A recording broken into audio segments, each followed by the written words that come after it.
It's everywhere on social media, and you finally decided to start your own winter arc, but you don't know where to go. Well, this is a full guide on how to do your own successful winter arc.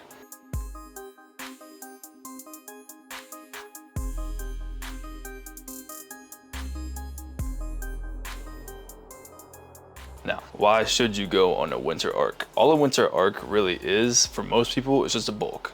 It's just going on a bulk, which is really convenient during the winter months because like you're gonna be wearing long sleeve clothes and you're gonna be covering up anyways. So like it just makes sense to go on a bulk during the winter so you don't feel bad for putting on size. It doesn't necessarily have to be a bulk though. It could just be like your winter arc is just you fully committing towards like just exercising and working out and just being consistent for the entire winter. And also for whatever reason, towards like the last few months of the year, a lot of people get like random motivation to start like chasing their goals or whatever, which is weird, but whatever. It may be because they just realized that their New Year's resolutions all went to shit and they haven't done anything to like make progress towards their goals in the last 9, 10, 11 months. So hey, if the winter arc is an excuse or a reason for you to finally start chasing your goals, then I'm all for it. Let's do it. Now, many young guys are afraid of going on a bulk just because of social media, and there's so many like these super lean dudes that stay lean year round, uber popular influencers that are always lean. So there's this pressure on everybody to look insane 24/7, which in reality, that's just not how this whole thing works. You can't be shredded year round because you won't be able to put on that much muscle if you're just staying single-digit body fat like all year round. That's not how you put on muscle. Going on a bulk is required if you want to put on muscle and look aesthetic, and trust me, there's a difference between being skinny and being shredded. We all want to be shredded, not skinny. This is why we go on a bulk. So for most people, the goal of a winter bulk or a winter arc is to put on as much size as possible, preferably mostly muscle. And then once your winter arc or your winter bulk comes to a close, you begin to shred off that fat and then show off what you've been sculpting during the winter months all this time. Now, I'm no artist or I'm no sculptor myself, but I can tell you the most famous and the most renowned sculptors didn't just start chipping out a piece of marble with no plan, no intentions, and no direction, which that's what a lot of you guys are doing right now. That's what a lot of people are doing right now, not only with their fitness goals, but just with their lives in general. But in terms of your fitness, your body is a temple and is a direct reflection of your thoughts and your actions. If you choose to be lazy and eat junk food all day and not go to the gym, people are going to be able to tell. On the other side of that, if you choose to be productive and eat healthy food and go run 15 miles a day and go lift weights 3-4 times a week, people are going to tell. So with that being said, how do we sculpt our desired temple?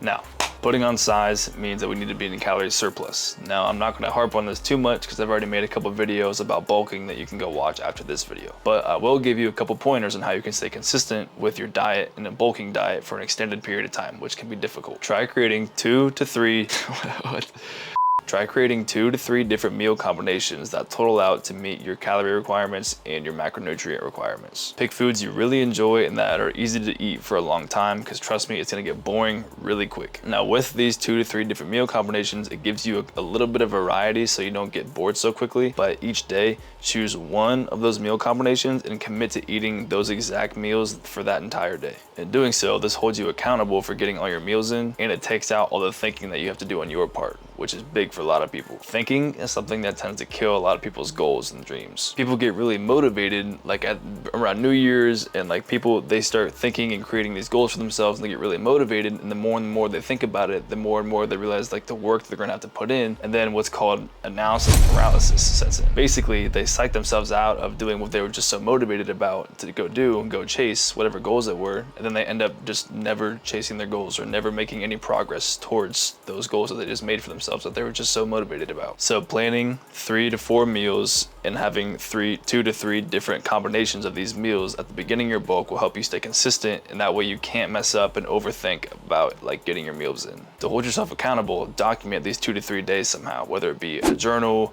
a Google Doc, your notes app on your phone. I recommend Google Docs because it's super customizable and it's free to use. So that's what I use. Write out each meal separately with its ingredients, total macros, calories. This way you make the same meal the same specific way each time, which eliminates any variability and extra thinking that's gonna ruin your progress. Then at the bottom of each day, total up the total calories and macros. And now you have your own little cookbook for all your meals that you need to eat. And this is gonna help you stay on top of your meals. Some of my favorite meal combinations I like to eat is like chicken and rice, beef and rice, breakfast scrambles, protein pancakes, protein oats, some kind of pasta bowl, some kind of like beef or chicken like burritos. And there's so many more. There's much more than that. Those are just some of my favorites that are easy to eat, easy to make, and pretty good when it comes to macros and calories. Now I'd recommend getting a food scale and weighing out all the specific measurements that you need to make and making sure that you get all the proper portion sizes. That way you're actually hitting your calorie targets and your macro targets, because if you eyeball your food, you may put too much or too little,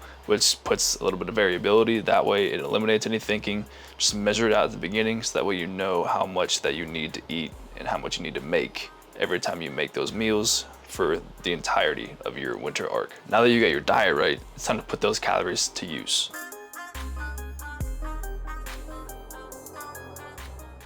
Now, in the same document or in a new document, it's time to create your own custom workout plan. Having an actual like physical workout regime that like you can see is like really important for like so many different reasons. First, it enables you to really actually track your progressive overload, which is what so many people aren't doing. And I myself didn't track progressive overload. Like progressive overload in a nutshell is just incrementally adding weight, reps, sets, or intensity techniques to over time get stronger and in turn get bigger. Many people, including myself, are very disciplined when it comes to going to the gym, but when it comes to actually tracking their progress on pen and paper and actually knowing that they're getting stronger, very lazy about. And secondly, it allows you to determine whether or not you actually like a specific exercise and prevents you from just hopping around machine to machine chasing a pump. And lastly, something about having like an actual like workout plan that you can see and like follow, it just brings up some intrinsic motivation inside of you, which will help you commit to this for a long period of time, so you don't fall off and you don't mess up on your progress and on your goals. The biggest downfall of everybody when it comes to any goals they set for themselves is the lack of consistency. If you don't have the physique you want, then you have to go back and reflect. Did you actually create a solid plan and stick to your plan? And if not, did you go back and reflect on that plan? What went wrong? Recalibrate and try again and again and again. You can't just try one thing one time and then expect to see results.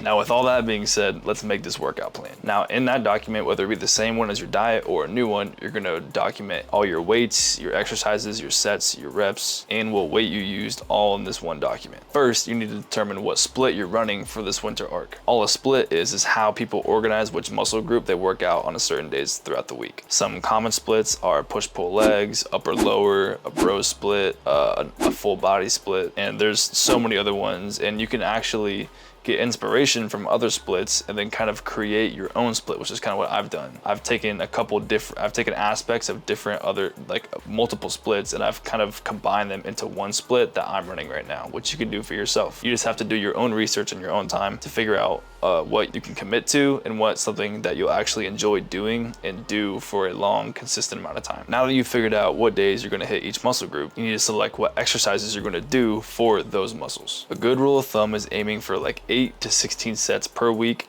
per muscle. Now, of course, this is gonna depend on the intensity of your lifts. If you're someone like me who likes to go to failure on every set and go very hard, very intense, then you should dial down the amount of sets you do, because you won't be able to recover as much and then you'll start overtraining. But if you're someone who doesn't want to go to failure in every set, leave 1 to 2 reps in the tank, you can start adding more sets, going somewhere in that 10 to 12, maybe 14 sets. I would shy away from going to 16 sets because that means you might not be pushing yourself hard enough, and you can manipulate this based on how you feel. If you're always sore and you feel like you're never recovering, then dial back the intensity or take off a couple sets. Now, if you feel like you're never sore at all and you always have perfect amount of energies, then maybe you can up the intensity or up the sets. Either or. Now, when choosing the specific exercises for those muscle groups, I would recommend 1 compound lift per muscle group, like a squat, bench, deadlift, incline bench press, things like that. 1 to 2 accessory lifts. So I would consider an accessory lift like an incline dumbbell bench, or like a machine dumbbell press, or a machine chest press, something that technically works like it's your shoulder and your chest, but mainly your chest. I would do like 1 or 2 of those where you can go really heavy, and then 1 to 2 isolation lifts that really just isolate whatever muscle group you're trying to work. So things like chest flies and bicep curls and like leg extensions, those all are very specific and only work that one muscle. Now, you should be trying to get stronger in every lift, but your main focus should be to get stronger on your compound lifts. And the reason behind this is because it's hot, bro. How's my camera gonna die in the middle of this shit? Compound lifts are the easiest to add weight and reps to, and they're really good for building the foundation to a godly physique. Now, underneath each exercise, you're gonna put how much weight you used, and then how many reps you did that for each set. I like to do 2 individual sets, and I usually do the same weight, but if, say, for my second set compared to my first, I do 1 less rep, I'll put that in, so next time I can try to do better, be more consistent. If I did 6 reps this week on my first set, then I only did 5 on my second set, the next week maybe I'll try to do 6 for both, or 7 and 6, if that makes sense.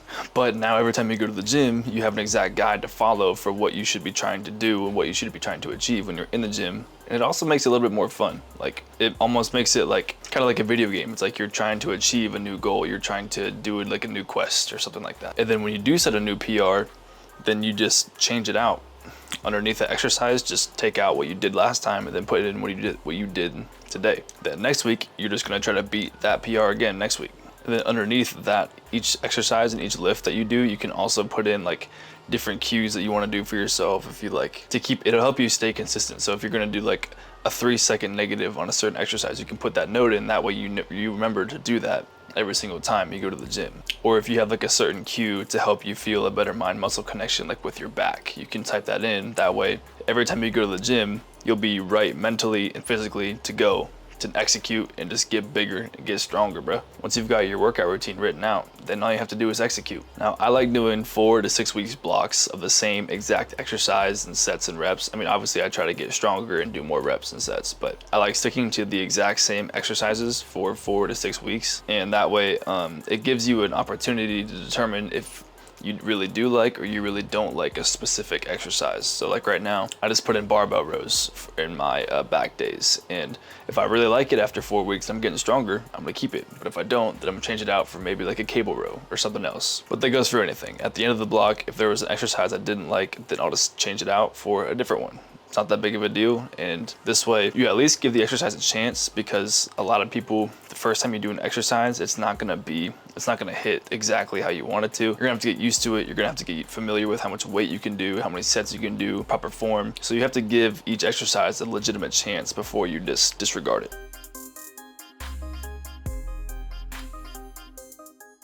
Tracking everything and being so precise might seem like a lot of effort at first, but in the grand scheme of things, it's really not that much. It's gonna take you like 30 to 60 minutes tops to make your own workout plan and diet, and then you don't ever have to do it again. At the end of the day, you're doing this because you're setting goals that you've never done and you want to accomplish something for yourself. If you want things you've never had before, you gotta do things you've never done before. And if you followed along and you created your own custom winter arc blueprint, then hey man, I'm proud of you. You put your foot down and took that step and got back in the driver's seat to achieve all your goals and aspirations. And in exchange for all this gold I just dropped for you, all I ask is that you hit the subscribe button and you share with a friend. Going on a winter arc alone is great, but doing it with the homies is a lot better. So send this to the homies group chat and go on a winter arc all together and get everyone right. Now comment below what videos you want to see from me next, and go put your phone down or your computer down and go start your winter arc, baby. Thanks for watching. Catch y'all in the next one, baby.